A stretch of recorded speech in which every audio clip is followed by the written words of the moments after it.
योग मुद्रा।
भैया इधर से मेट्रो स्टेशन भी निकल आएगा, नजदीक है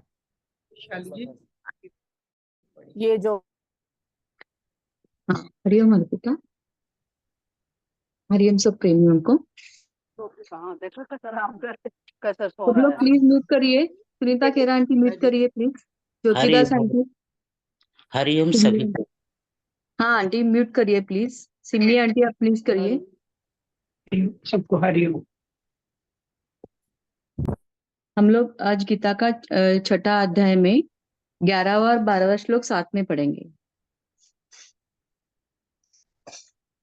इसमें भगवान बोल रहे हैं, श्री भगवान उवाच शुचौ देशे प्रतिष्ठाप्य स्थिरमासनमात्मनः नात्युश्रितं नातिनीचं चैलाजिनकुशोत्तरम् तत्रैकाग्रं मनः कृत्वा यतचित्तेन्द्रियक्रियः उपविश्यासने युञ्जात् योगमात्मविशुद्धये।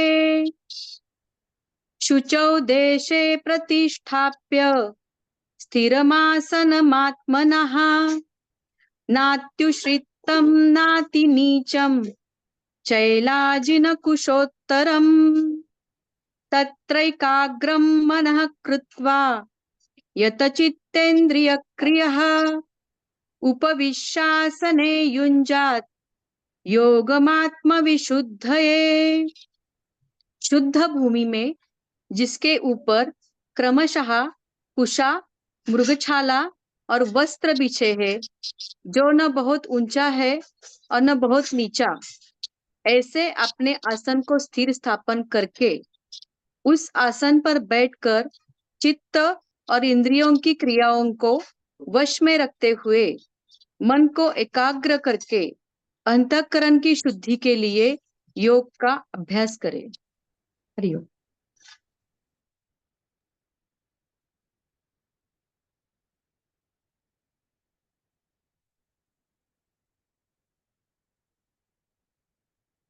वैशाली तो 10 श्लोक नहीं पढ़ा। तो 11-12 कर लिया।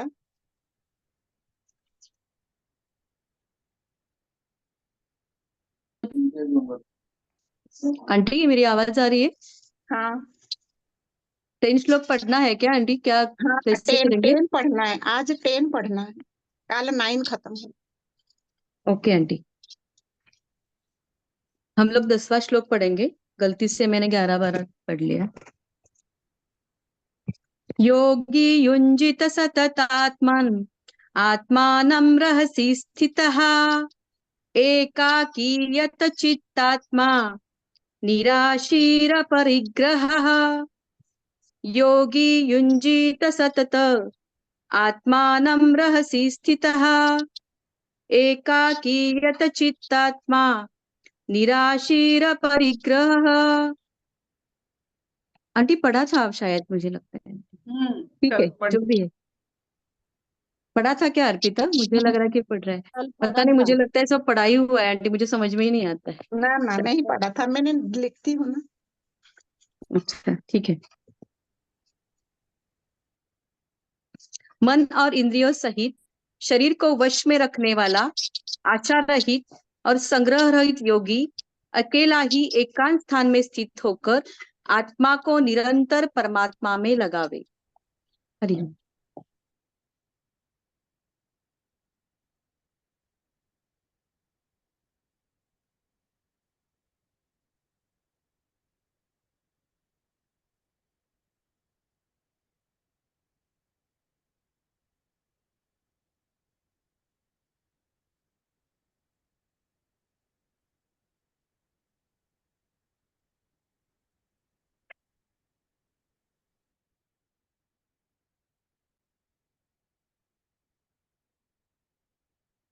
संग दोष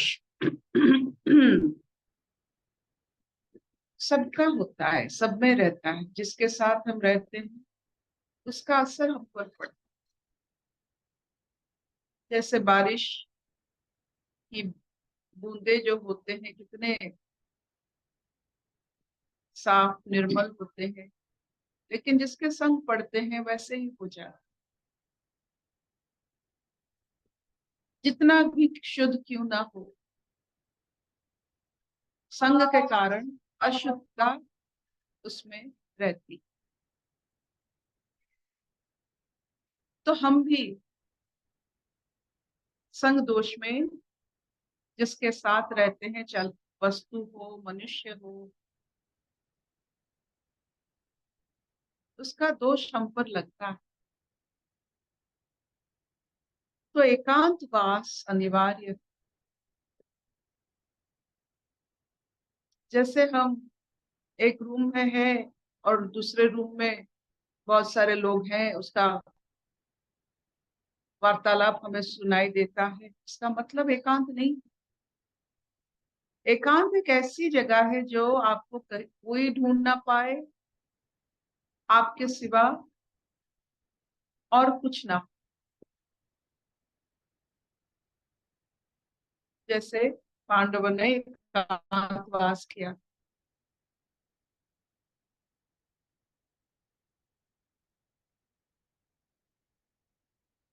ये क्यों चाहिए? एक ऐसी जगह जहां आप खुद को संपूर्ण भाव से मिल सके, ऐसी जगह क्यों चाहिए? ताकि वस्तुएं, लोग, परिस्थिति आप से दूर रहे और आप उससे दूर रहो, ताकि आप खुद की संपूर्णता के विषय में थोड़ा बहुत अनुभव कर सकें।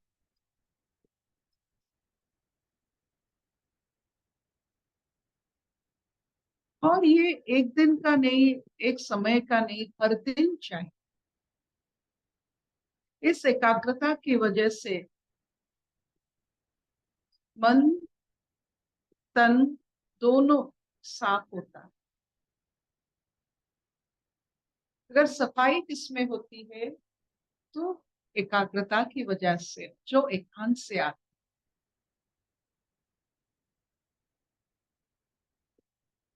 भीड़ में जाने की सोच हमें निष्क्रिय कर देती।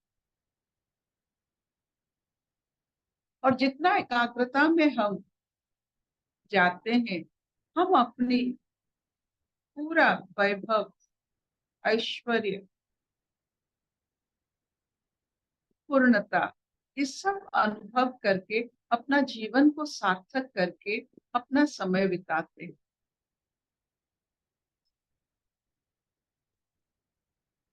जो किसी से भी कुछ इच्छा नहीं रखता है, स्वयं से स्वयं को संपूर्ण करता है, वो एकाग्रता को जानता है।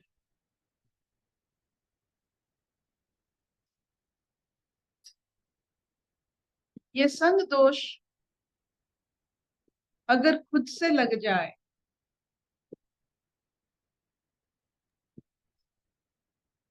आप खुद की संग बन जाओ, साथी बन जाओ,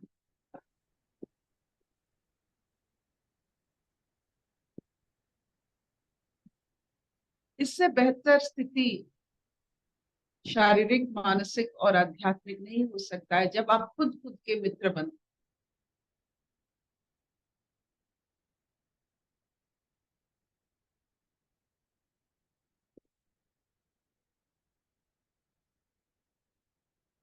ये सब अनुभूति के लिए एकाग्रता और एकांत चाहिए, और ऐसा एकांत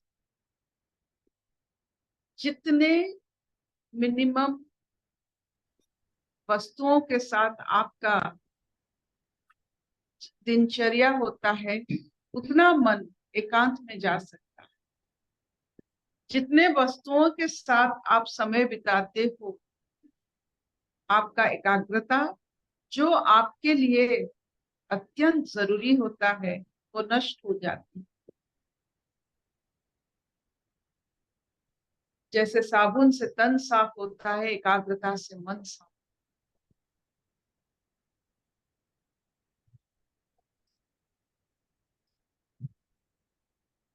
और उससे वही महसूस कर सकते हैं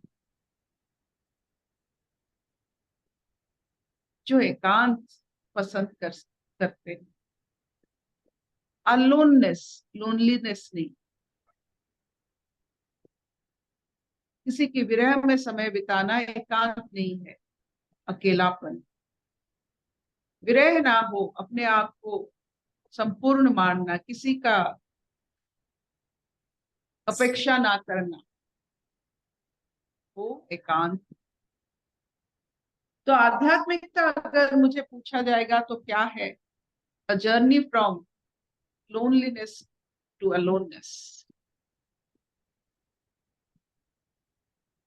अकेलापन से एकांत तक जो जर्नी है, वो आध्यात्मिक चेतना है।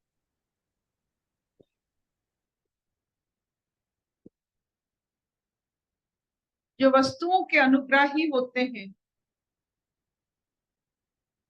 जो वस्तुओं के साथ अपना दिल दे देते हैं, दिमाग देते हैं इस वस्तुओं के लिए,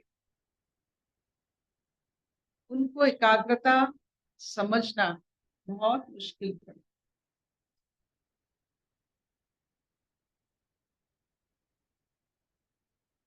जो वस्तुओं से अपने आप को महफूज रखते हैं, जितना मिनिमम, चाहे आंखों से हो, स्पर्श से हो, जितना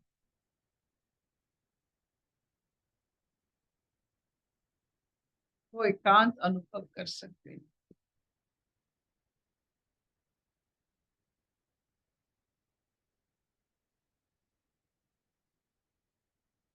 तो एंजॉय योर अलोननेस, एकांत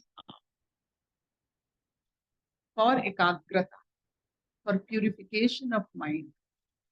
और ये हर दिन होनी चाहिए, एकांत और एकाग्रता हर दिन होनी चाहिए, ताकि मन की और तन की सादगी रहे, जीवन सहज बने और आप ऐश्वर्य उपलब्धि करें।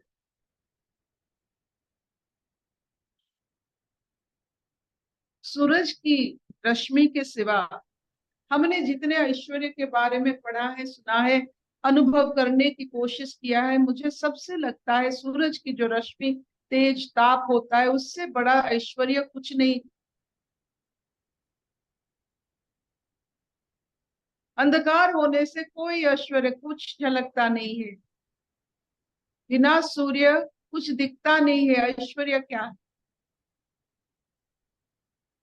तो ये जो सूरज की रश्मि हम देखते हैं चारों तरफ, the golden aura, the golden rays of Surya, कभी कभी वो सूरज की रश्मि जब पक्के केले में पड़ता है तो जान लीजिएगा वो पक्के केला कहाँ से बना, वो पक्का रंग कैसे बनता है। सोना भी जो रंग लेता है वो पक्के केला भी वही रंग लेता है। तो ऐश्वर्य सूरज से आपकी मन में जब सहजता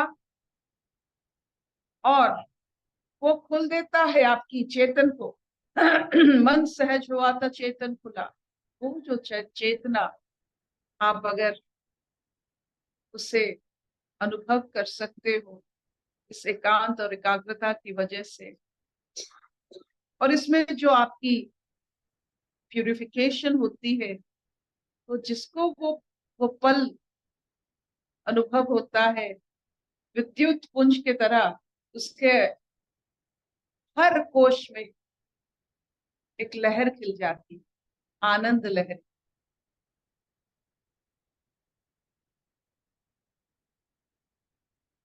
क्या इतना चल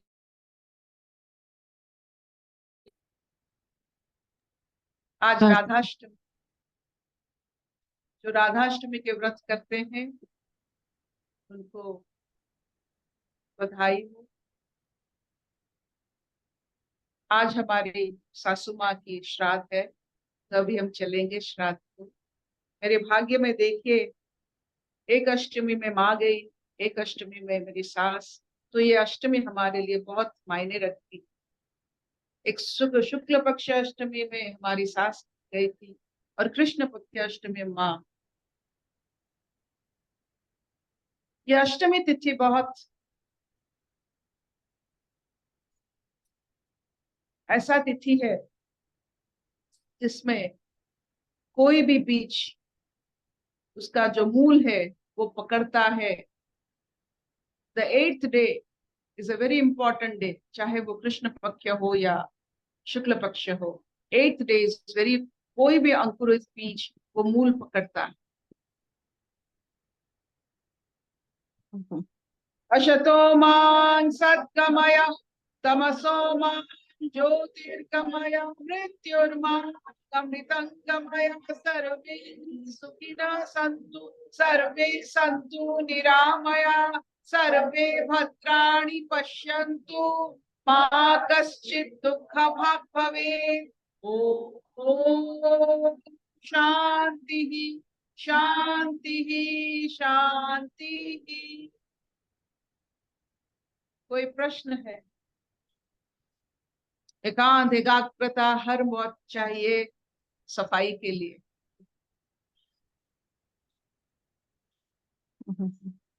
तो से आप अपने आप को कष्ट करके नहीं, बस ज्ञान की माध्यम से अपने आप को, जितने वस्तुओं से आप अपने आप को अलग कर सकते हो उतना कम भी व्यवहार भी कीजिए। इतने वस्तुओं की जरूरत नहीं जीवन में, जितने कम वस्तुओं का व्यवहार करोगे आपकी जो मन में जो एक इच्छा होती है वो वस्तुओं के तरफ नहीं जाएंगे। हमारे शक्ति जो होते हैं ये वस्तुओं के कारण उस तरफ पहुंच जाते हैं, वस्तुओं को बहुत मान्यता मिल जाता है, वस्तुओं का बहुत रौब हमारे ऊपर रहता है। जैसे रामकृष्ण परमहंस जी, उनके बारे में कहा जाता है मिट्टी और सोने में उनको कोई फर्क नहीं।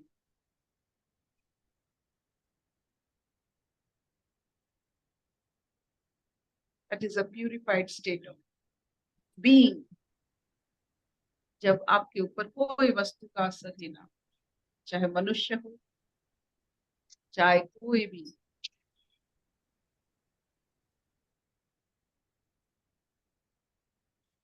कोई प्रश्न है?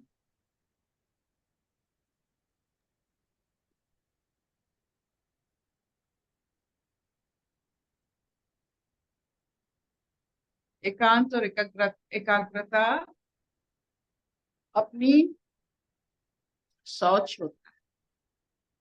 हम लोग तो स्नान करते हैं, शौच करते हैं, सफाई करते हैं, लेकिन एकांत और एकाग्रता ही शौच। दीदी अभी तक क्या होता था, अभी तक ना हम लोग जब ऐसे एकांत और अकेलेपन की बात आती थी ना, तो हम हमेशा शरीर के अकेलेपन को एकांत समझ लेते थे। और अगर हम सबसे अलग रहते हैं, ज्यादा किसी से बात नहीं करते, तो हमको लगता है कि हम अकेले हैं और एकांत भी है। लेकिन यहाँ पे जो अ, भगवान कह रहे हैं दीदी, वो अभी समझ में आता है कि वो ये बोल रहे हैं कि those who seek the state of योग should reside in seclusion, constantly engaged in meditation with a controlled mind।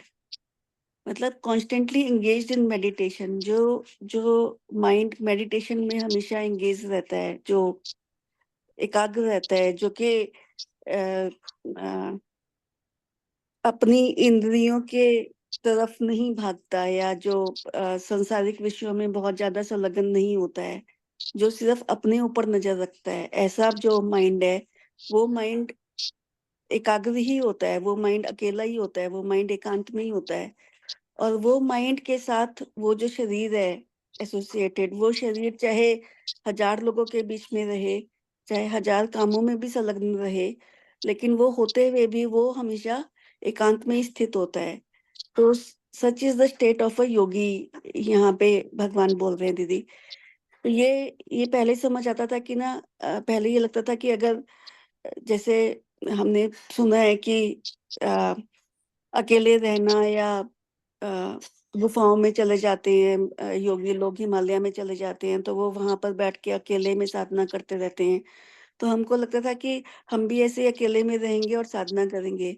लेकिन यहाँ पे आके जब आंटी ने हमको बताया ना कि सकल के मध्य सकल से उपरांता कैसे हो, यही माइंड सबके बीच में रह के कैसे बिल्कुल सेंट्रलाइज्ड होके कैसे मेडिटेशन में स्थित रहे पूरा का पूरा। तो दीदी एक्चुअली एकांत और अकेलेपन के बीच में अंतर समझ आया। जो अकेलापन है वो शरीर के साथ एसोसिएटेड होता है, और जो एकांत होता है वो मन के साथ एसोसिएटेड होता है। तो यही मन अगर एकांत में स्थित है तो वो योग में स्थित है हमेशा के लिए। दीदी ये समझ में आया दीदी इससे ना, इस वाले श्लोक से। इससे एक चीज यहाँ है,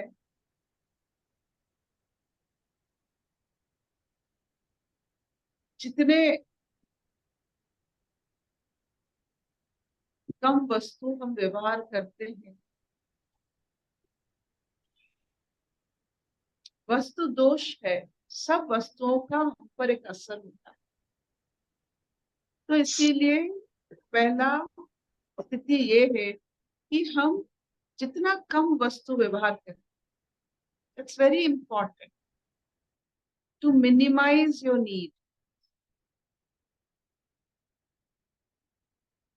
चाहे वो बाद में जाकर सबके साथ रहकर भी आप एकांत में रहो, लेकिन जो खुद एकांत अनुभव नहीं किया है वो कभी भी कहीं भी एकांत की वजह से तृप्त नहीं हो सकता, संतुष्ट नहीं हो सकता है। एकांत को जो एक माध्यम नहीं मान सकता जिन्होंने एकांत को अनुभव नहीं किया। पहला एकांत को अनुभव करने के लिए minimisation is important, very important is minimisation.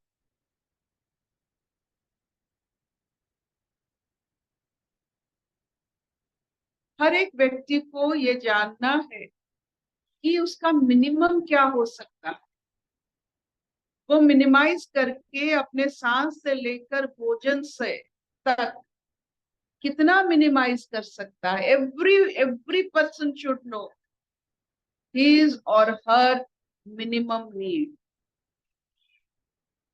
उसके बाद अब जो चाहो करो, लेकिन अपना मिनिमम जान।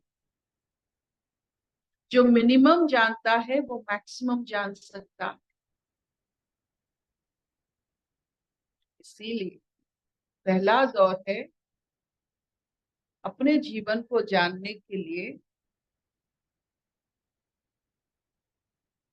आपकी इच्छा होनी चाहिए। और जीवन किस पर निर्भर करता है? आपकी सांसों के ऊपर।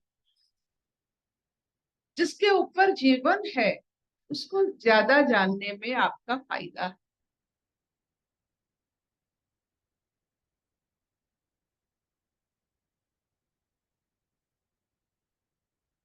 अर्पिता मधुराष्टकम गाया क्या आज? बहुत ऐसे मन कर रहा था मधुराष्टकम गाने। ठीक है, लाइए।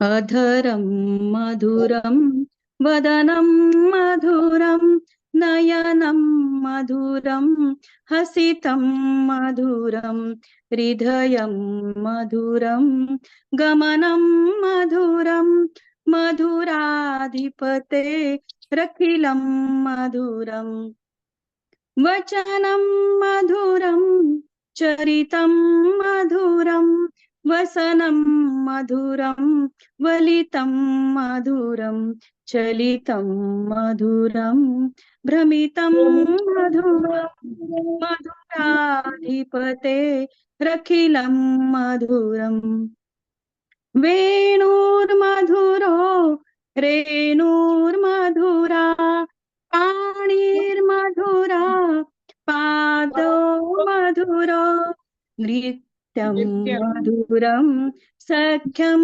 मधुरं मधुराधिपते रखिलं मधुरं गीतं मधुरं पीतं मधुरं भुक्तं मधुरं सुप्तं मधुरं रूपं मधुरं तिलकं मधुरं मधुराधिपते रखिलं मधुरं करणं मधुरं करणं मधुरं हरणं मधुरं रमणं मधुरं वमितं मधुरं शमितं मधुरं मधुराधिपते रखिलं मधुरं गुञ्जा मधुरा माला मधुरा यमुना मधुरा वीची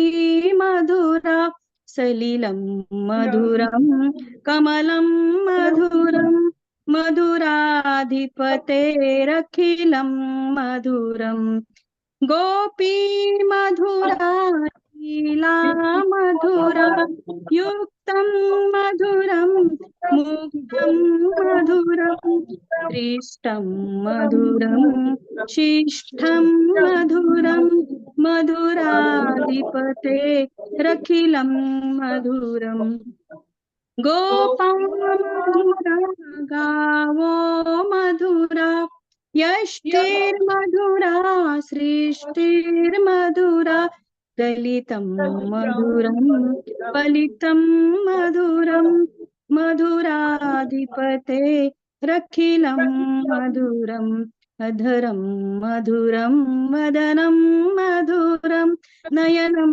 मधुरं हसितं मधुरं हृदयं मधुरं गमनं मधुरं मधुराधिपते रखिलं मधुरम्। बहुत सुंदर।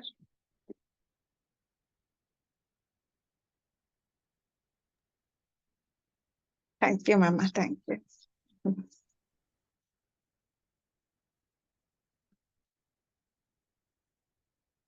बहुत बढ़िया, बहुत सुंदर।